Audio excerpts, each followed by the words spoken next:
Nationalists make political and cultural commentary, music, documentaries, books, etc. They are good at it. I expect that we shall see more and more works of fiction from nationalists, radio and video serials, sitcoms, films, video games, etc. There will be a temptation to insert propaganda, just as the left have inserted their propaganda into TV and film since at least the 1990s. I have noticed a feature of propaganda in films that is counterproductive. I want to describe it here so that people can avoid it, though I am not an expert. I have noticed it in what I call Christian movies. Perhaps we can call it Christian movie syndrome. The syndrome is when the writers of a film stop the film so that it does not interfere with the propaganda. The film might only stop for seconds, but you notice.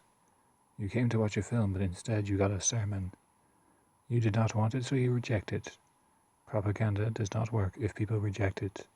They will still watch the film, but they will be on their guard and protected from propaganda. Here are two examples. Number 1. In the recent Gosnell film, there is a point where the district attorney, or whatever she is, finds out that abortion up to 40 weeks is legal, or something to that effect. The film dwelled on that point for just a little too long. It was clear that the filmmakers really wanted the audience to get that point, to the extent that for a few seconds the film could not be allowed to distract from the message. Number 2. In the film Unplanned, there is a point when the woman comes home from work, frustrated about having to do late-term abortions. She proceeds to explain the process to her boyfriend. The conversation was a little too long. She has probably heard this rant before, and the boyfriend has heard it all before, so it would have been more natural to cut that conversation short. But the filmmakers needed to make their point without the film getting in their way.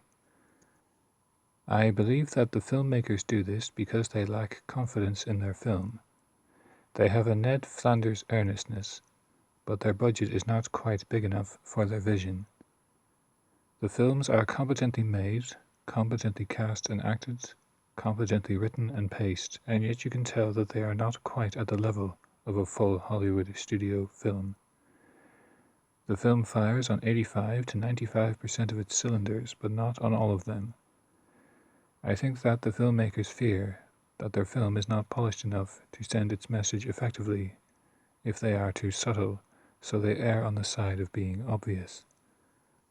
For nationalists, the budgets are going to start off small, so the temptation will be there to err on the side of being obvious, but this must be resisted.